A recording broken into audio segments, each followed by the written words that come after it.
Welcome to the second episode of Weed Over 40. I'm Terry Ann Boyer, this is Scott Cowan, and this is Joan Bateman. Hi. Today, our topic for conversation is going to be cannabis and migraines. Scott, I'm going to let you tell your story. A very painful subject. Yes, a painful subject. About 18 years ago, I was involved in an automobile accident. I was driving a Volkswagen Jetta at the time. A 350 dually truck ran into my driver's door, and when I regained consciousness and started to spit out chips of teeth and so on, the ambulance came. I went to the hospital and I was diagnosed with a closed head injury, quite severe. And as it evolved over the next coming couple of years, I suffered migraines, I would say anywhere from very uncomfortable to debilitating, lights out, in bed, writhing in pain kind of migraine. And I endured that for at least 2 or 3 years. Since that time lapsed, I then probably have a headache 3 to 5 days out of a week. Sometimes even as recent as about 6 months ago, I had to go to emergency to get a shot of morphine. And I mean, he gets migraines. I don't get migraines. I get headaches.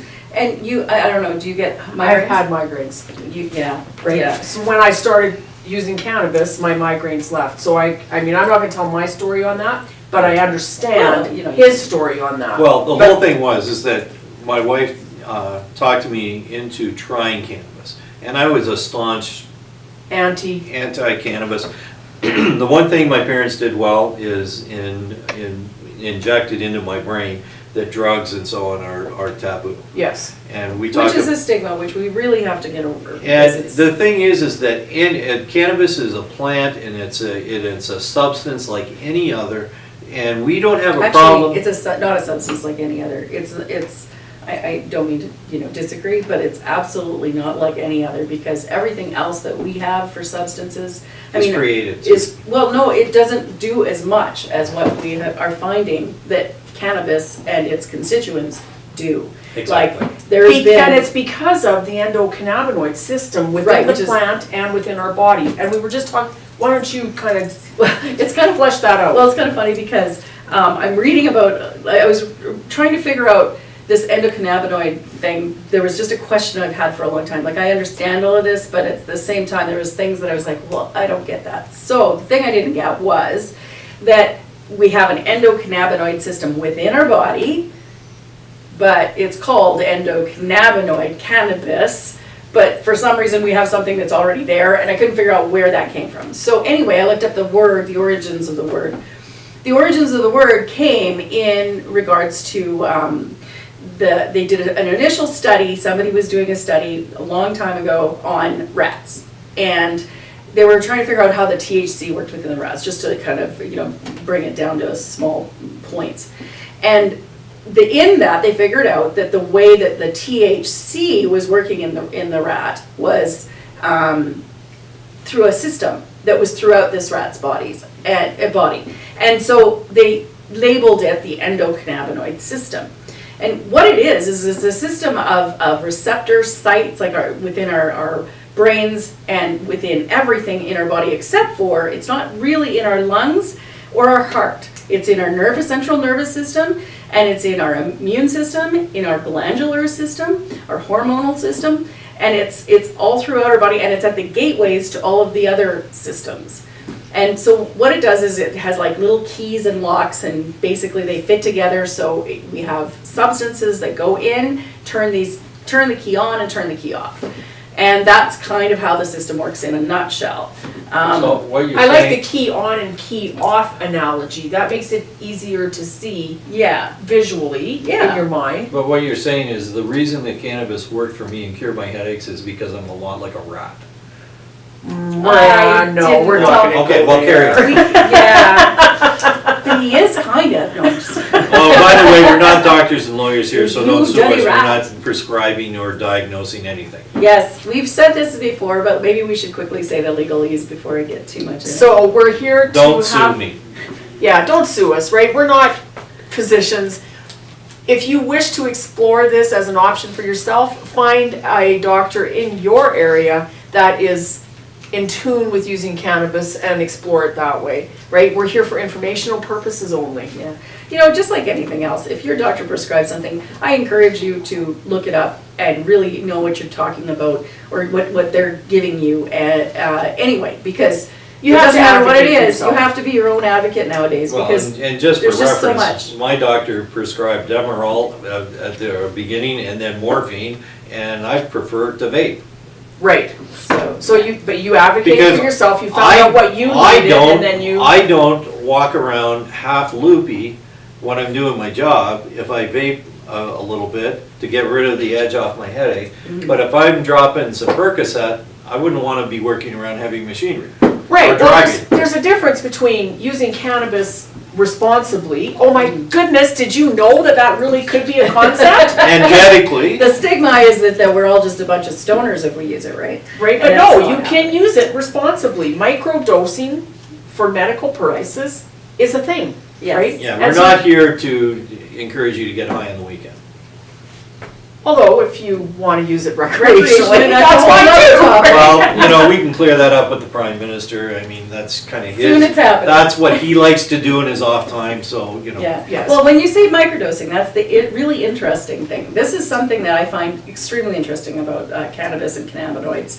And we actually, the system we have creates it within our body, actually makes its own cannabinoids. We have two different cannabinoids basically that our body makes. CB1 and CB2.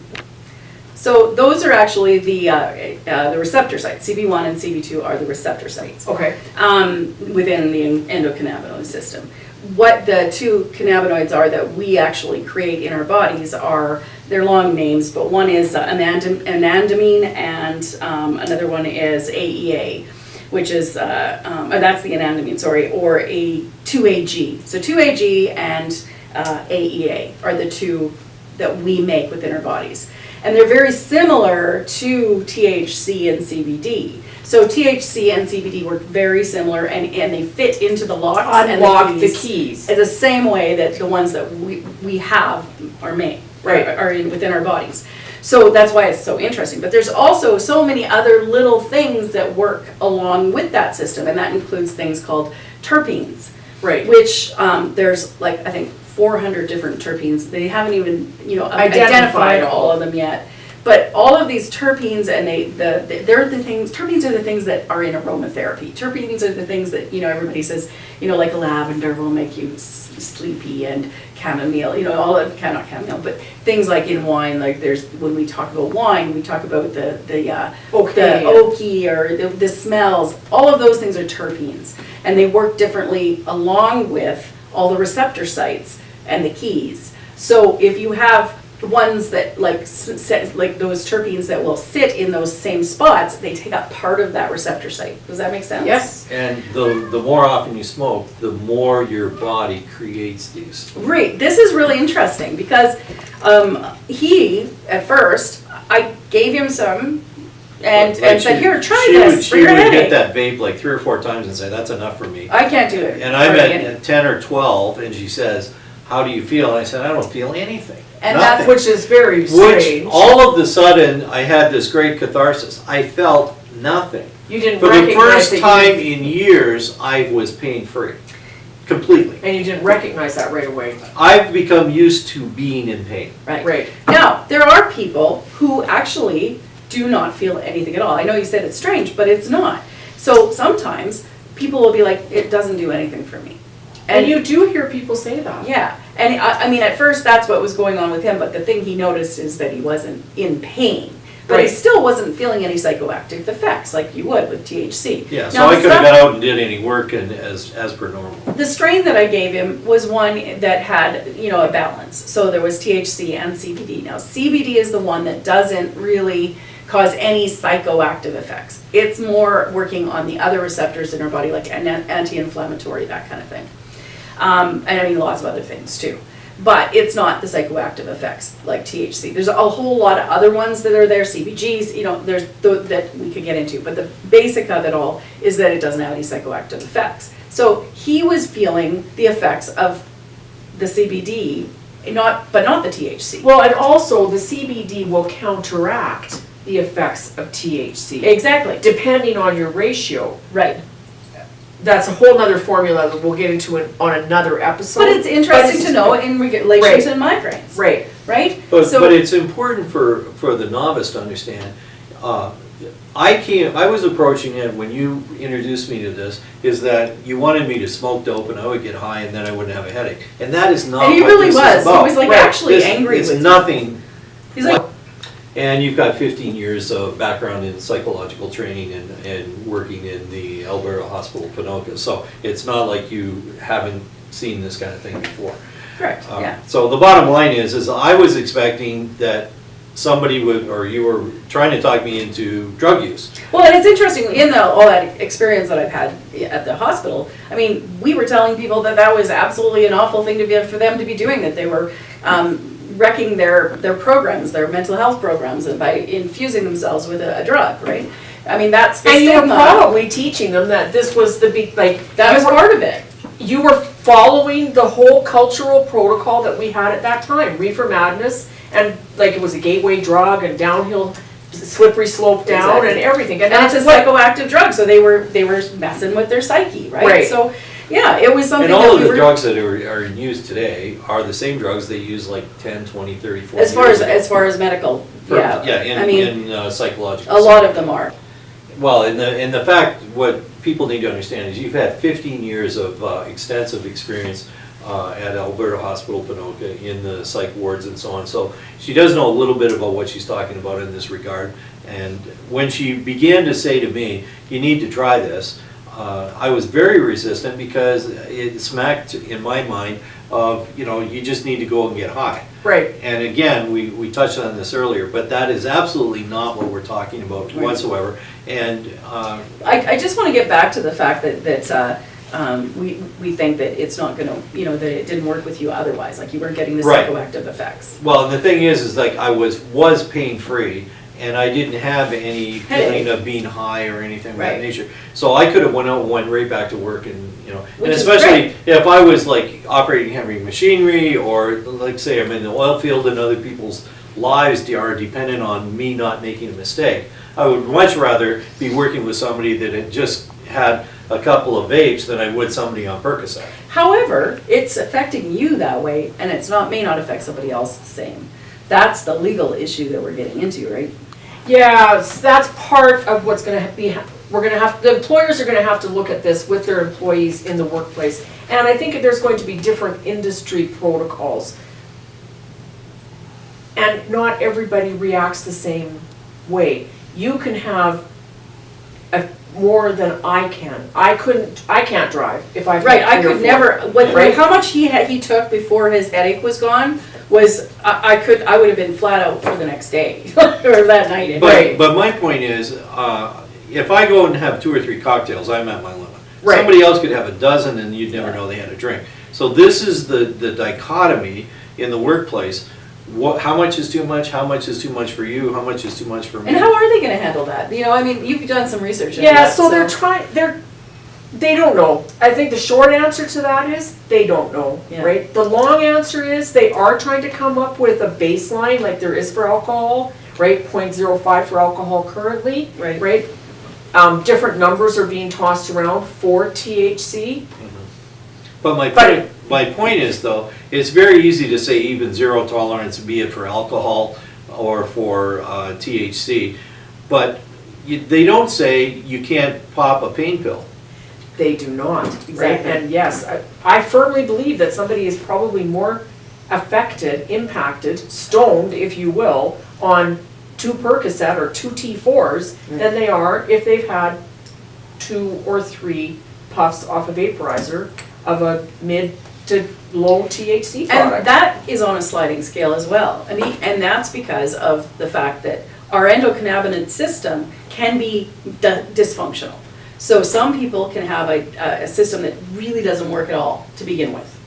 And if they start using a CBD oil or a THC blend with CBD, what starts to happen, our body starts to respond and it says, oh, what is this thing in my body? And it starts to actually recreate or continue to create or expand their endocannabinoid system. Our bodies are amazing, right? And then what So, happens? so then, as you take a little bit of oil and you do it for a little while, or you take a little THC or both, your body starts to respond in the way that it adds to the receptor sites. It starts to expand its system. So now, as you start imbibing, you realize that now you may actually get high after a little bit. Like, he may not need 15 or 16 puffs on the vaporizer.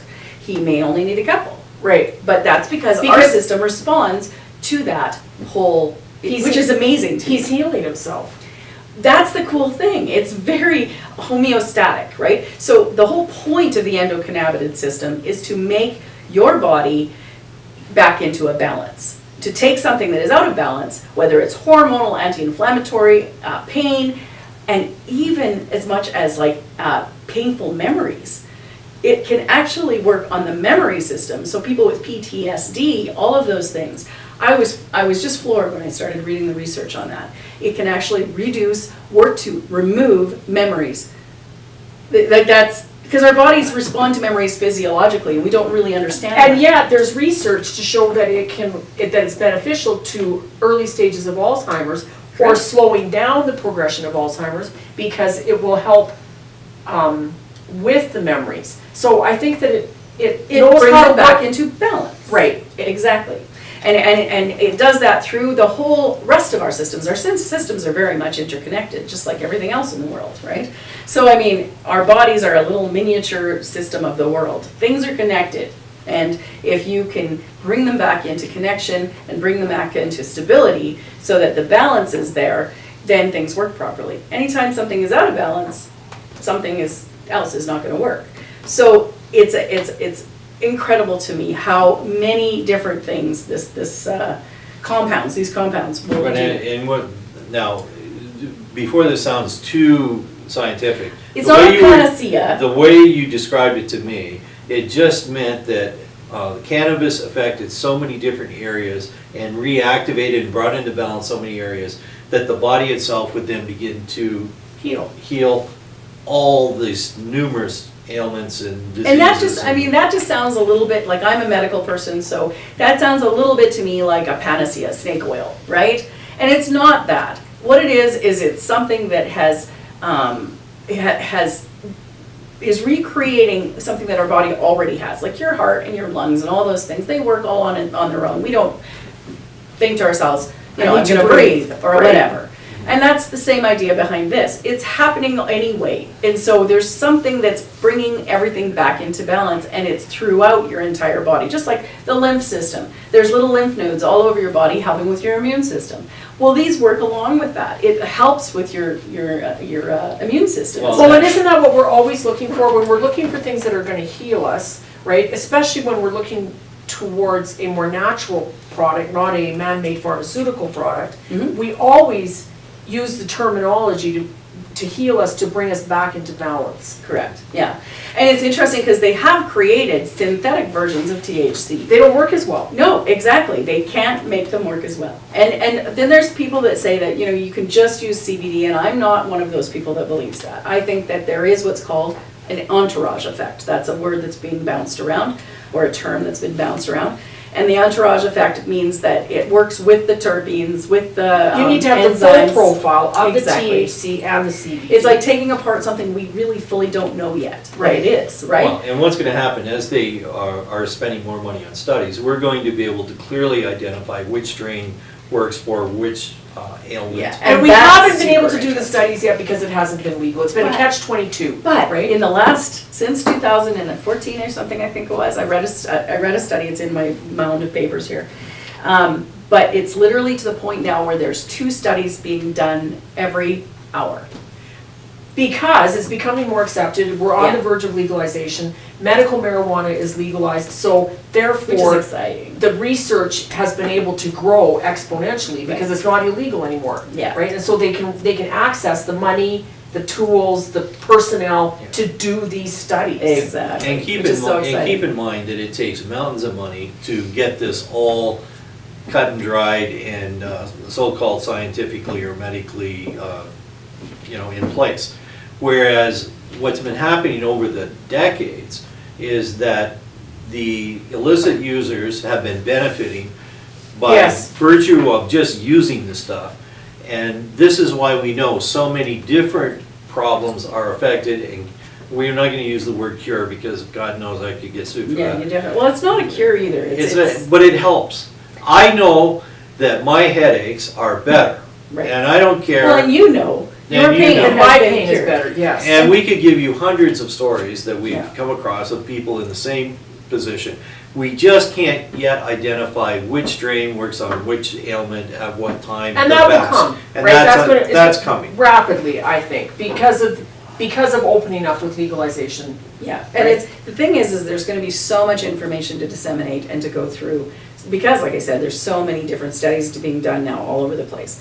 And that's all over the world, I mean, we're talking China, Italy, Spain. And I do, you and know, I all think of we those should places. say that there are a lot of people out there that are making exaggerated claims and giving people false hope. Right. There is that too, yeah, just like there is with any other, Miracle drug. right? Well, I mean, THC has been used for centuries in cultures all over the world Absolutely. to help alleviate migraines, pain, and to help, you know, And it expand was a consciousness. legitimate medicine in other cultures in other times. Right, And this yes. is what we forget, is that, you know, if we can't take a pill and we can't get an injection that fixes you in a couple of days, that anything that mankind used before was like, you know, snake oil. Right. That isn't the case. There was medicine and there were doctors centuries ago that cured all kinds of problems. And we've lost a lot of that.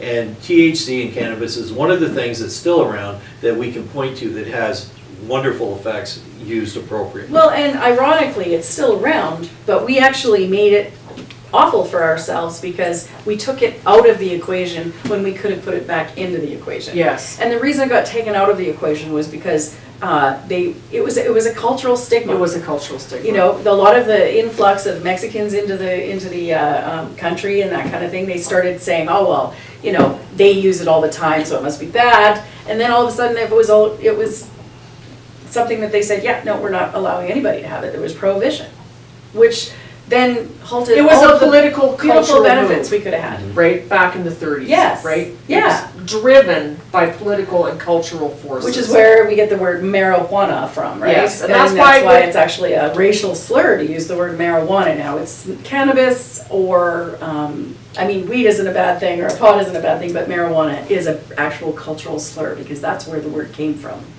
Yeah, it was used negatively. Yeah. Negatively. They added the H to make it sound more Mexican. Right. And so they were, you know, trying to make it that way. They were trying to make it so people would see a stigma. But make no mistake, because cannabis is a natural product and Big Pharma can't synthesize it, Well, they can, but Well, not they- as well, yeah. you don't get the good The stuff. ones that So they're what actually they FDA do- approved are working for people though. I'm not saying that they don't work, because there's two FDA approved synthetically made THC things that are for, I believe they're Alzheimer's, and I'd have to look it up. And if Big Pharma can make big money on it, then they tend to suppress information. Absolutely. We all know that, and it's common knowledge. Yeah. So, Well, or we get diverted to something else. Right. exactly. I mean, basically, there's been a lot of stuff we've been talking about. Is cannabis good for migraines? Is there pros and cons to it? Yes, absolutely. There's pros and cons to what kind of migraine you may have or headache you may have. Cluster headaches, migraines, general tension headaches. And then there's hormonal headaches. And Those again, are the worst. Don't How would even you go know? down that yes, you will be kicked out very fast. Two estrogen, you know, All right, completely correlates one carry on, testosterone. So my point is there is lots of different migraines and lots of different headaches that are possible to be helped by this, but it would be different strains, different amounts of THC and CBD and all of the terpenes, et cetera, that you would have to look at to be perfect for you. And we want to help with all that stuff. And yes, there's pros and cons, and it's been around for a long time. If you have, you know, if you want to try it, talk to your doctor, see if they can help you, and maybe you can have the success story that he has, or that we all have. I can't guarantee it's going to be a good experience for you, but hopefully Because you can we're find not something that doctors works. and lawyers. Because we know a lot of people and have a lot of anecdotal evidence stating that you know, I mean, this stuff works for that, guys. And I know it's a little scary at first when you haven't used it before. The stigma and everything is there. But yeah, it's definitely. So we've worthwhile. talked about we've hit on a lot of different subtopics here that real We quickly. have. There's been a lot of info. So we'll dig a little deeper in future episodes So on. you're shutting me down now. I am shutting you down, yeah. We're Yeah. wrapping this up, right? We're gonna So, do it together. right? Yeah, but I had so much more to say. No, right? He always has so much more to say, right? We'll go a little deeper in future Oh, episodes. and on- THC, actually THC will help with your patience. You better have Yes. some now. Both of them. That's funny. If you have any questions or comments, please, Positive comments, the negative ones I delete. You do. please leave them below, right? And we'll get back to you. We if would love to can. answer anything. And we'll see you in Well, another maybe they'll answer episode. the ones I delete. I can't be bothered. And cut.